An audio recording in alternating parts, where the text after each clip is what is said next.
నమో వెంకటేశాయ. కలియుగ ప్రత్యక్ష దైవమైన శ్రీ శ్రీనివాస పరబ్రహ్మ యొక్క దివ్యానుగ్రహ విశేషం చేత తిరుమల తిరుపతి దేవస్థానం వారు నిర్వహించే అనేక ధార్మిక కార్యక్రమాల్లో భాగంగా ప్రతిరోజు మనం శ్రీమన్ మహాభారతాంతర్గత అరణ్య పర్వంలోని విశేషాలను యథామతి తెలుసుకునే ప్రయత్నం చేస్తున్నాము. ఈనాటి ప్రవచన యజ్ఞాన్ని మంగళపద్య పురస్సరంగా ప్రారంభించుకుందాం.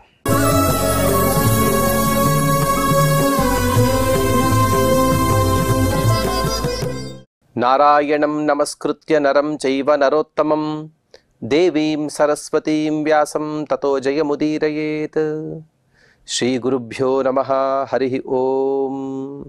కామ్యకవనంలో ధర్మరాజ ప్రభుతులు మార్కండేయ మహర్షి ద్వారా అనేక ఉపదేశాలను పొందుతూ అందులో భాగంగా పూర్వం తార్క్ష్య మహర్షి సరస్వతీదేవి ద్వారా అనేక ధర్మాలను అనగా ఇహలోకంలో సుఖంగా ఉండాలి, అలాగే పరలోకంలో కూడా సుఖంగా ఉండాలంటే కావలసిన ఉపాయాలు ఏమిటి అని అడగగా అనేక ధర్మాలను తెలిపిన తర్వాత ఇక 187వ అధ్యాయంలో వైశంపాయన మహర్షి గారు చెబుతున్నారు. వైశంపాయన ఉవాచ తతస్స పాండవో విప్రం మార్కండేయమువాచ కథయస్వేతి చరితం మనోర్వైవస్వతస్య చ. ఓ జనమేజయ, ఈ విధంగా తార్క్ష్య మహర్షి యొక్క వృత్తాంతాన్ని విన్న తర్వాత యుధిష్ఠిరుడు మార్కండేయ మహర్షితో అంటున్నాడు, ఓ మహర్షి, మాకిప్పుడు వైవస్వత మను యొక్క వృత్తాంతాన్ని తెలపండి అని. అందుకు మార్కండేయ మహర్షి గారు మార్కండేయ ఉవాచ వివస్వత సుతో రాజన్ మహర్షి సుప్రతాపవాన్ బభూవ నరశార్దూల ప్రజాపతి సమద్యుతి. ఓ ధర్మరాజా, సూర్యభగవానుడికి ఒక కుమారుడు కలిగాడు. ఆ సూర్యభగవాన్ యొక్క కుమారుల్లో ఒకడైనటువంటి వైవస్వతమను, అతను అత్యంత పరాక్రమవంతుడు, అలాగే మహాధర్మాన్ని చక్కగా ఆచరించేవాడు, బ్రహ్మ సమానమైనటువంటి తేజస్సుతో అతను విరాజిస్తూ ఉన్నాడు, అతను గొప్ప మహర్షిగా కూడా అయిపోయాడు అని చెబుతారు. ఓజసా తేజసా లక్ష్మ్యా తపసా చ విశేషతః అతిచక్రామపితరం మనుః స్వం చ పితామహం. ఆ బాలుడైనటువంటి ఆ మనువు తన ఓజస్సు చేత, అలాగే తన కాంతి చేత, ముఖ్యంగా తన తపశ్శక్తితో తన తండ్రి అయినటువంటి సూర్యుడిని, తన తాతగారైనటువంటి కశ్యప ప్రజాపతిని కూడా తను మించిపోయాడు. వారిని అధిగమించి వారికన్నా ఎక్కువ ఓజస్సును, తేజస్సును, కాంతిని పొందాడు. వారికన్నా ఎక్కువ తపస్సును చేశాడు. అదంతా కూడా వారి యొక్క అనుగ్రహంతో అని అర్థం. ఊర్ధ్వబాహుర్విశాలాయాం బదర్యాం సనరాధిప ఏకపాదస్థితస్తీవ్రం చకార సుమహత్తపః. ఎక్కడ అంటే బదరీ క్షేత్రంలో, అందులోను కూడా విశాల అని చెప్పారు. అనగా విశాల అనే పేరు గల, అనగా అక్కడ ఉన్నటువంటి స్వామిని నరనారాయణ రూపి అయినటువంటి బద్రీనాథుడిని బద్రీ విశాలజీ అని చెప్తారు. ఎందుకంటే విశాలమైనటువంటి పర్వత ప్రాంతంలో పరమాత్మ విభూతి రూపంతో అక్కడ విరాజిస్తూ ఉన్నాడు. మనం ఎన్నో క్షేత్రాలలో అక్కడ ఉన్నటువంటి పరమాత్మని సందర్శిస్తూ ఉంటాం. పరమాత్మ ఒక మూర్తి రూపంతో, అనగా ఒక మనుష్యాకారంలోనో, లేకపోతే అలా పరమాత్మ శయనించి రంగనాథుడిగానో కాస్త పెద్దగానే కనబడుతూ ఉంటాడు. కానీ బద్రీ క్షేత్రంలో ఉండే పరమాత్మ ఎలా ఉంటాడంటే పర్వతాకారంలో ఉంటాడంటే పరమాత్మ. అందుకోసమే విశాలజీ, అంత విశాలమైనటువంటి ఆ బద్రీ క్షేత్రం. ఆ బద్రీ క్షేత్రంలో ఒక చేతిని, రెండు చేతులను కూడా పైకెత్తి ఒంటికాళ్ళ పైన నిలబడి తను తపస్సుని చేశాడు. ఎంతో కాలం తపస్సు చేశాడు. అవాక్షిదాస్థతా చాపి నేత్రే రనిమిషైర్దృశం సోతప్యత తపోఘోరం వర్షాణామయుతం తదా. కొంతకాలం ఒక కాళ్ళు పైన నిలబడి తపస్సు చేశాడు. ఇంకొంతకాలం శీర్షాసనం, అనగా తలకిందులుగా చేసి తను తపస్సును చేశాడు. ఇంకొంతకాలం కళ్ళు రెప్పవేయకుండా కళ్ళును అలాగే తీసి, కళ్ళను తీశాను కానీ, అనగా తన ఏదైతే నయనేంద్రియం ఉంటుందో ఆ నయనేంద్రియాన్ని నివృత్తి చేసుకున్నాడు. అనగా బాహ్యంగా అది చూస్తుంది కానీ బాహ్యమైన వస్తువులు ఏవి అతనికి కనబడటం లేదు. తన ఏదైతే ఇంద్రియం ఉంటుందో దాన్ని లోపలికి తిప్పి లోపల ఉండేటువంటి పరమాత్మని దర్శిస్తూ ఉన్నాడు. అలాగే 10,000 సంవత్సరాల వరకు ఘోరమైనటువంటి తపస్సును చేశాడు. తం కదాచిత్ తపస్యాంతం ఆర్ద్రచీరజటాధరం చీరిణీ తీరమాగమ్య మత్స్యో వచనమబ్రవీత్. కాలక్రమంలో వైవస్వతమను ఎంతో గొప్పదైనటువంటి పేరు ప్రఖ్యాతులను పొందాడు. ఒకసారి ఆ మహర్షి చీరిణి అనే ఒక నదీ తీరంలో తడి బట్టలతో తపస్సు చేస్తూ ఉన్నాడు. ఎందుకంటే ఆ నదీ ప్రాంతంలో ఉండే అందరూ కూడా చీర వస్త్రాలను ధరిస్తారంట. అనగా ఏవైనా కాస్త మరకబడిన లేకపోతే కాస్త చినిగిపోయినటువంటి వస్త్రాలను గృహస్థులు అలా బయట వేస్తూ ఉంటారు. ఆ బయట వేసిన వస్త్రాలను కట్టుకొని అక్కడ ఎందరో తపస్సు చేస్తుంటారు. అనగా వారికి వస్త్రం పైన పెద్దగా వ్యామోహం లేదు. అలా ఒంటిపైన కప్పుకోవడానికి ఏదో ఒకటి ఉండాలి కాబట్టి అటువంటి చీర వస్త్రాలను ధరించి వారు ఆ నదీ తీరంలో తపస్సు చేస్తున్నారు కాబట్టి దాన్ని చీరిణి అని పలికారు. అటువంటి చీరిణి నదీ తీరంలో తడిపట్లలతో తపస్సు చేస్తున్నాడు. ఆ మనువు దగ్గరికి ఒక మత్స్యం అనగా ఒక చేప వచ్చి ఈ విధంగా మాట్లాడుతుంది. భగవన్ క్షుద్రమత్స్యోస్మి బలవద్భ్యో భయం మమ మత్స్యేభ్యో హి తతో మాం త్వం త్రాతుమర్హసి సువ్రత. ఓ సువ్రత, అనగా శోభనమైనటువంటి అనేక వ్రతాలను ఆచరించే ఓ మహర్షి, నేనొక చిన్న చేపనయ్యా. ఇక్కడ ఎన్నో మహామత్స్యాలున్నాయి. అనగా నాకన్నా పెద్ద ఆకారాన్ని కలిగిన అనేక మత్స్యాలున్నాయి. అవన్నీ కూడా చిన్న చిన్న మత్స్యాలను ఆహారంగా స్వీకరిస్తూ ఉంటాయి. కాబట్టి వాటి వలన నాకు భయం ఏర్పడినది. అందుకోసం నన్ను వీటి బారి నుండి రక్షించవయ్యా. దుర్బలం బలవంతో హి మత్స్యా మత్స్యం విశేషతః ఆస్వదంతి సదా వృత్తి విహితాన సనాతనీ. బలం కలిగిన చేపలన్నీ కూడా బలహీనమైనటువంటి చేపలని అవి ఆహారంగా స్వీకరిస్తుంటాయి, తింటూ ఉంటాయి. అదంతా కూడా మా జాతిలో సర్వసాధారణమైనటువంటి విషయమే. తస్మాత్ భూయోగాన్ మహతః మజ్జంతం మాం విశేషతః త్రాతుమర్హసి కర్తాస్మి కృతే ప్రతికృతం తవ. అందువల్ల నేను సాధారణమైనటువంటి చీరిణి నదీ తీరంలో ఉన్నా కూడా, నదిలో ఉన్నా కూడా పెద్ద సముద్రంలో ఉన్నట్టుగా అప్పుడప్పుడు మునిగిపోతున్నాను. ఎందుకంటే నా పైన ఎన్నో పెద్ద పెద్ద చేపలన్నీ కూడా దాడి చేస్తే వాటి నుండి తప్పించుకోవడానికి ఎంతో కష్టపడుతున్నాను. అందుకోసం నన్ను నీవు రక్షించు. అలాగే నీవు నన్ను రక్షిస్తే మాత్రం ప్రత్యుపకారాన్ని మాత్రం ఖచ్చితంగా చేస్తాను. ఆ ప్రత్యుపకారం కోసమైనా నన్ను రక్షించవయ్యా అని అడుగుతూ ఉన్నది.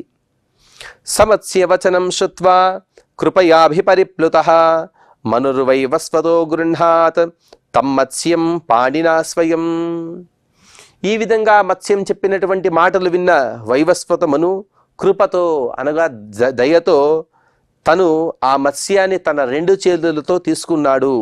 ఉదకాంతముపానీయ మత్స్యం వైవస్వతో మను ఆలంజరే ప్రాక్షిపత చంద్రాంశు సదృశ ప్రభే. ఆ విధంగా ఆ తన హస్తాలతో తీసుకున్నటువంటి ఆ మత్స్యాన్ని చక్కగా రక్షించాలనే ఒక తపనతో ఆ వైవస్వత మనువు కూడా తెల్లగా మెరుస్తున్నటువంటి ఒక పాత్రలో దాన్ని అనగా ఒక బాణలో విస్తారంగా ముఖం కలిగినటువంటి ఒక పాత్రలో దాన్ని ఉంచాడు. ఆ మత్స్యాన్ని నీటిని కూడా వేశాడు. సతత్ర వవృధే రాజన్ మత్స్య పరమసత్కృతః పుత్రవత్ స్వీకరో తస్మై మనుర్భావం విశేషతః. ఆ మత్స్యానికి కాలకాలాన్ని కూడా ఏదైతే ఆహారం కావాలో అటువంటి ఆహారాన్ని ఆ వైవస్వతమును అందిస్తూ ఉన్నాడు. ఎలాగంటే పుత్రవత్ స్వీకరోత్, తన కుమారుని ఎంత అల్లారుముద్దుగా అయితే పెంచాలో అదేవిధంగా తను విశేషమైనటువంటి ప్రీతితో ప్రేమతో ఆ మత్స్యాన్ని తను సాగుతూ ఉన్నాడు. ఆ మత్స్యం కూడా పెరుగుతూ ఉన్నది. అథ కాలేన మహత సమత్స్య సుమహానభూత్ ఆలంజిరే యథా చైవ నాసౌ సమభవత్ కిల. కొంతకాలమైన తర్వాత ఆ వైవస్వతమను ఇచ్చినటువంటి ఆహారాన్ని స్వీకరించి ఆ చేప బాగా పెద్దగా పెరిగింది. ఇక తన శరీరం ఆ బాణలో అనగా పాత్రలో సరిపోవటం లేదు. అందుకు ఆ మత్స్యం మాట్లాడుతుంది. అథ మత్స్యోమనుం దృష్ట్వా పునరేవాభ్యభాషత భగవన్ సాధుమేద్యాన్యత స్థానం సంప్రతిపాదయ. భగవన్ అని పిలుస్తుంది. అనగా ఓ షడ్గుణేశ్వరిగా సంపన్నుడైనటువంటి ఓ వైవస్వతమను, మీరు నాకెంతో ఆహారాన్ని ఇచ్చారు. సాక్షాత్తుగా మీ కుమారుడిని ఎంత అల్లారు ముద్దుగా అయితే పెంచుతారో ఆ విధంగా నన్ను పెంచారు. ఇక మీరు తిన్న ఆహారాన్ని స్వీకరించి నేను పెద్దవాడిని అవుతున్నాను. మీరు అందించిన ఈ ఆశ్రయం అనగా ఈ పాత్ర నాకు సరిపోవటం లేదు. మంచి చోటు మరొకటి చూపించండి. మనుహు తమ్మత్స్యం మనయద్వాపీం మహతీం సమనుస్తదా. ఆ విధంగా మహానుభావుడైనటువంటి ఆ మనువు ఆ మత్స్యాన్ని ఆ పాత్ర నుండి తీసుకెళ్ళి ఒక పెద్ద బావిలో దాన్ని ఉంచాడు. దానికి ఆశ్రయాన్ని కల్పించాడు. తత్రతం ప్రాక్షిపచ్చాపి మనుః పరపురంజయ అథావర్ధత మత్స్య సహ పునర్వర్షగణాన్ బహూన్.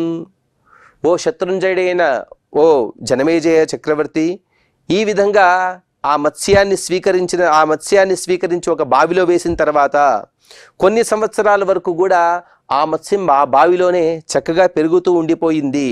ద్వియోజన యథావాపి విస్తృత చాపి యోజనం తస్యాం నాసౌ సమభవత్ మత్స్యో రాజీవలోచన. మార్కండేయ మహర్షి ధర్మరాజు గారు చెబుతూ ఉన్నారు, ఓ ధర్మరాజా, మనువు ఆ మత్స్యాన్ని ఏ బావిలో అయితే ఉంచాడో ఆ బావి ఎంత పెద్దదో తెలుసా? 2 యోజనాలు పొడవు ఉన్నది, 1 యోజనం విస్తీర్ణం కలిగి ఉంది. అంత పెద్దదైనటువంటి బావి, ఏదో మనలాగా ఈ కాలంలో ఉండే చిన్న బావులు కాదు, చాలా విస్తారమైనటువంటి శరీరం కలిగిన ఆ మత్స్యాన్ని ఉంచగా, కానీ ఆ మత్స్యానికి పెరిగిన తర్వాత ఆ బావి కూడా సరిపోలేదు. విచేష్టుతం చ కౌంతేయ మత్స్యో వాప్యాం విశాంపతే మను మత్స్యస్తతో దృష్ట్వా పునరేవాభ్యభాషత. ఆ బావి కూడా సరిపోవటం లేదు, తన శరీరాన్ని కదల్చడానికి ఆ మత్స్యం చాలా ఇబ్బంది పడుతూ ఉంది. అప్పుడు ఆ మత్స్యం కూడా మనువుతో ఈ విధంగా మాట్లాడుతూ ఉన్నది, నయమాన్ భగవన్ సాధో సముద్ర మహిషీం ప్రియాం గంగాం తత్ర నివత్స్యామి యథావా తాతమన్యసే. ఓ వైవస్వతమను, సముద్ర మహిషి అనగా సముద్రరాజు పత్ని అయినటువంటి గంగకు నన్ను చేర్చు, అక్కడే నేను వాసాన్ని ఏర్పరచుకుంటాను. లేకపోతే ఇక్కడి నుండి తీసుకెళ్ళి ఇంకా పెద్దదైన ఏదైనా ఒక ప్రాంతం ఉంటే ఆ ప్రాంతానికి నన్ను తీసుకువెళ్ళమని చెబుతుంది. నిదేశే మయా తుభ్యం స్థాతవ్య మనసూయత వృద్ధిర్హి పరమాప్రాప్త త్వత్కృతే మయానఘ. అలాగే గంగకైనా తీసుకెళ్ళండి, లేకపోతే వేరే చోటికి మీకు నచ్చిన ఇంకొక చోటికైనా మీరు తీసుకెళ్ళండి. కానీ ఏదో ఇంత ఉపకారం చేస్తున్నావు కదా, నాకేం ప్రత్యుపకారం చేస్తావు? తనే ఇంతకుముందు ప్రతిజ్ఞ చేసింది, ప్రతిగా నీకు ఉపకారం చేస్తానని. మీరేమి చెప్పినా కూడా ఆ ప్రతిగా ఉపకారాన్ని నేను చేయడానికి సిద్ధంగా ఉన్నాను, ఎందుకంటే అది నా ధర్మం. ఇంతవరకు నీవు ఆశ్రయాన్ని కల్పించావు, నాకు ఆహారాన్ని కల్పించావు, కాబట్టి నీ వలన నేను ఇంత పెద్దగా మారాను, పెద్దగా పెరిగాను. కాబట్టి మీకు కావలసింది ఏదైతే ఉపకారం ఉంటో దాన్ని చేయడానికి నేను సిద్ధంగా ఉన్నాను.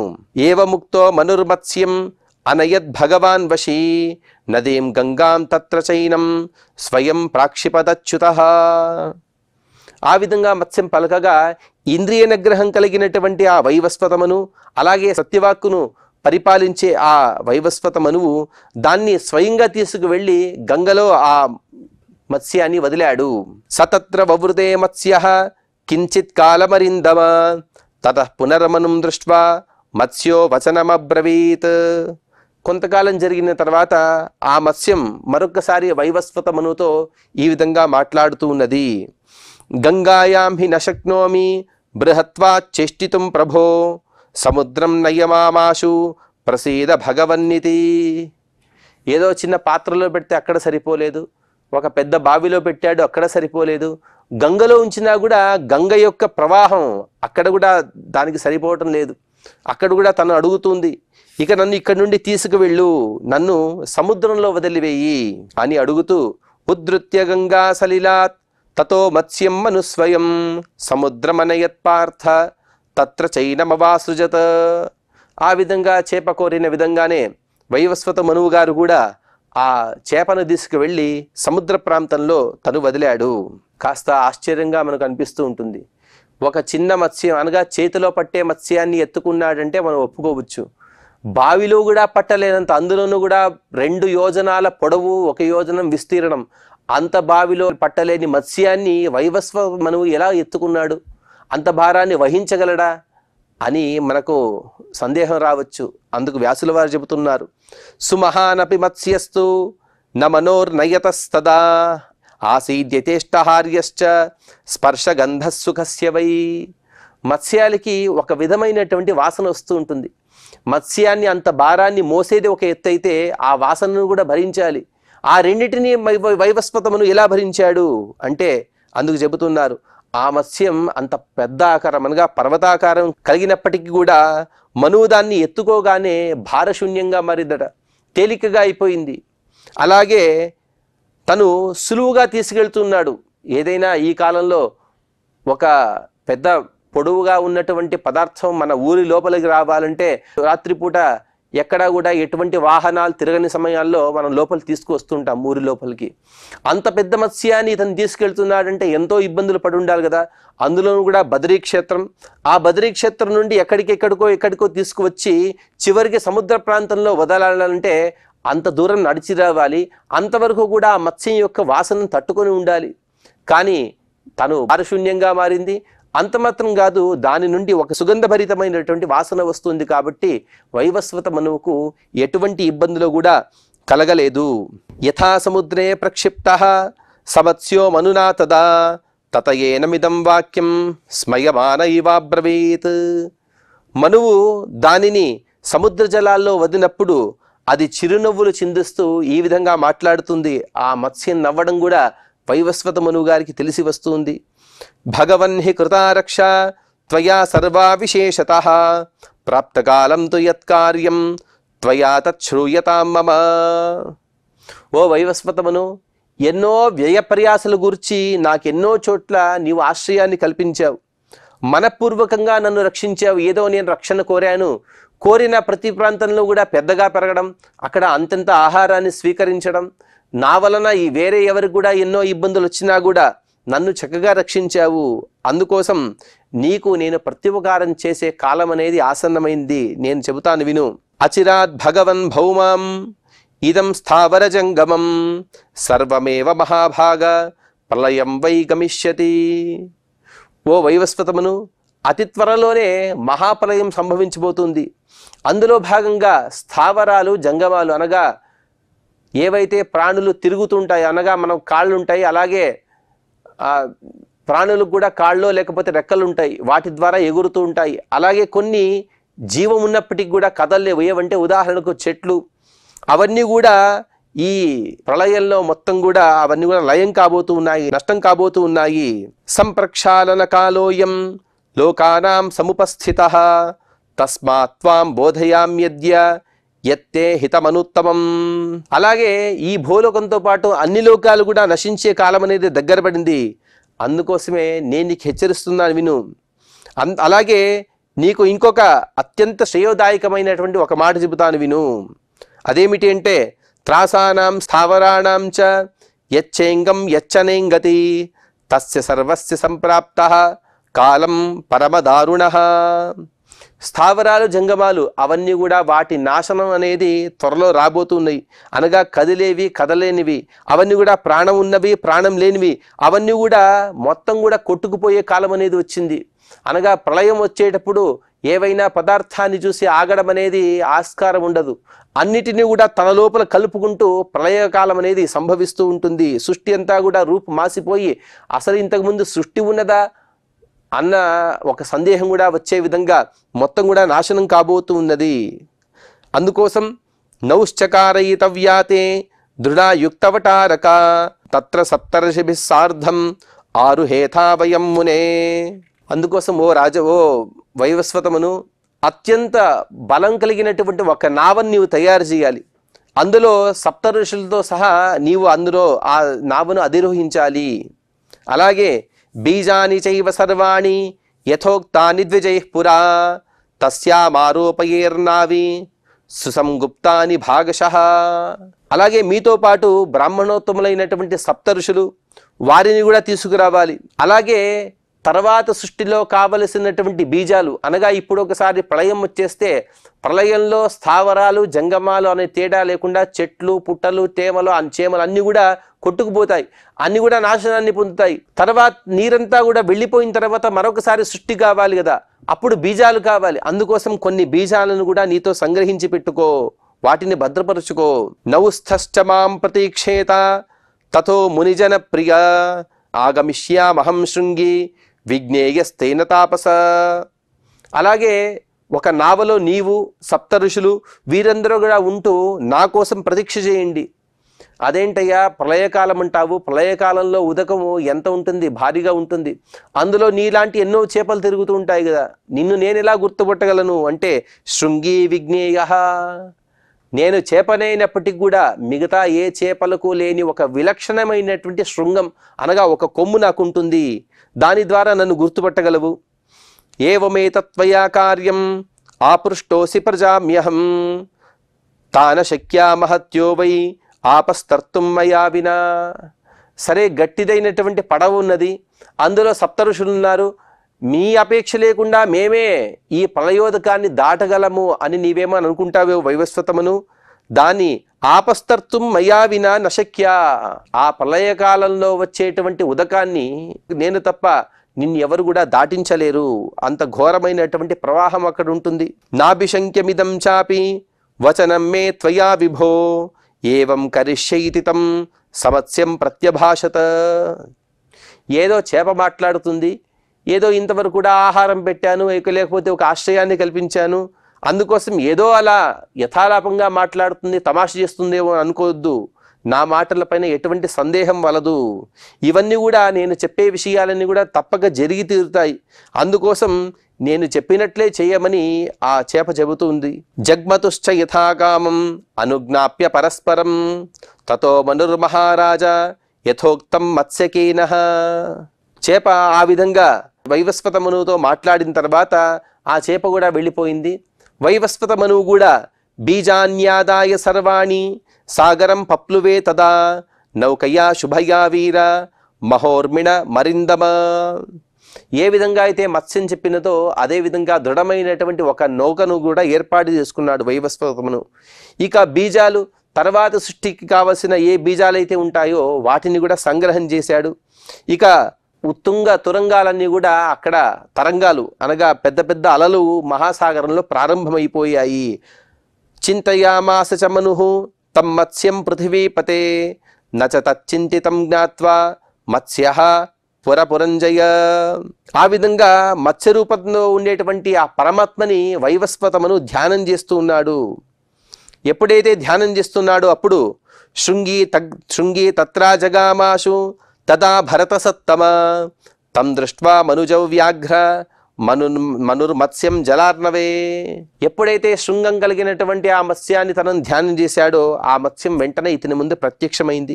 ఆ ప్రత్యక్షమైనటువంటి మత్స్యాన్ని చూసిన వెంటనే వైవస్వత మనువుకు చాలా ఆనందం కలుగుతున్నది. శృంగిడం తం యథోక్తేన రూపేణాద్రిమివోచ్ఛ్రితం వటారకమయం పాశం అథ మత్స్యస్య మూర్ధని. ఆ మత్స్యం కూడా పర్వతమూర్ధని, పర్వతమివ అద్రిమివోచ్ఛ్రితం, ఒక పెద్ద కొండలాగా అంత పెద్ద కాయాన్ని శరీరాన్ని పొందినది.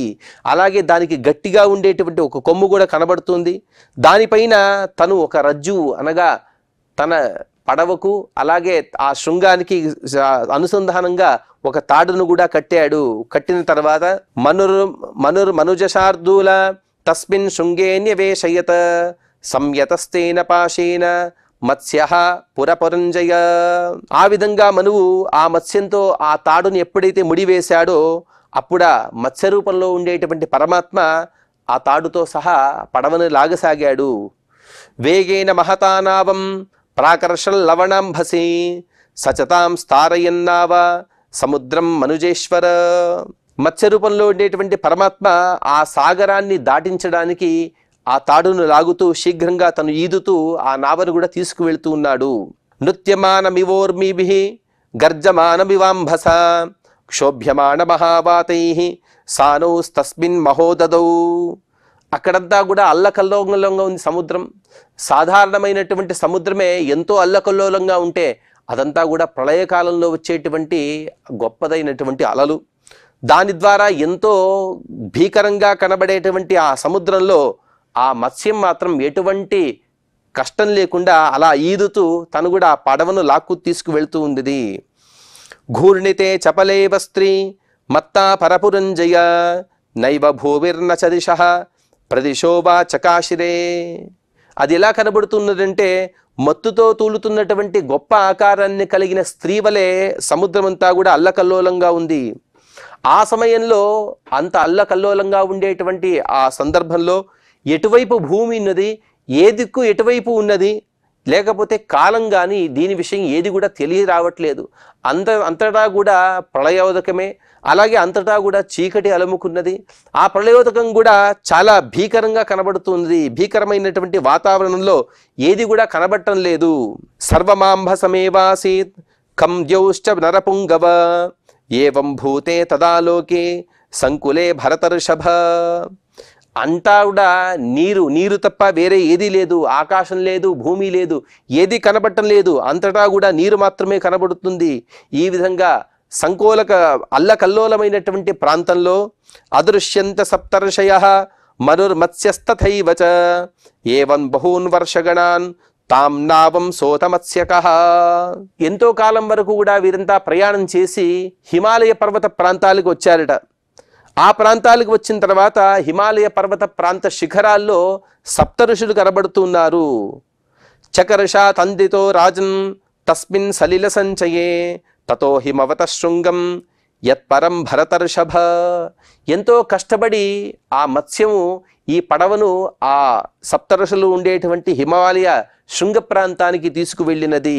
తత్రాకర్ష తతో నావం సమత్స్య కురునందన అథాబ్రవీత్ తథా మత్స్యః తాన్ ఋషీన్ ప్రహసన్ శనైః. ఎంతో కష్టపడి వీరందరూ కూడా అక్కడికి వచ్చారు. కానీ ఆ మత్స్యానికి మాత్రం ఎటువంటి కష్టం లేదు. తను మత్స్యరూపి అయినటువంటి పరమాత్మ కాబట్టి ఎటువంటి కష్టం లేకుండా వీరినందరినీ కూడా హిమాలయ పర్వత ప్రాంతాలకి తీసుకువెళ్ళిన తర్వాత మత్స్యరూపి అయినటువంటి పరమాత్మ మాట్లాడుతూ ఉన్నాడు. ఆ పరమాత్మ చెప్పిన మాటలు ఏమిటి అవనే విషయాన్ని మనం తదుపరి ప్రవచనంలో తెలుసుకునే ప్రయత్నం చేద్దాం. ఈనాటి ప్రవచన యజ్ఞాన్ని శ్రీ వెంకటేశ్వర స్వామి వారి పాద పద్మముల యందు సమర్పణ చేస్తూ క్షమాప్రార్థన మరియు మంగళ పద్యాన్ని పలుకుదాం. యదక్షర పదభ్రష్టం మాత్రాహీనం చ యద్భవేత్ తత్సర్వం క్షమ్యతాం దేవ నారాయణ నమోస్తుతే. శ్రియః కాంతాయ కళ్యాణ నిధయే నిధయేర్థినాం శ్రీ వెంకట నివాసాయ శ్రీనివాసాయ మంగళం.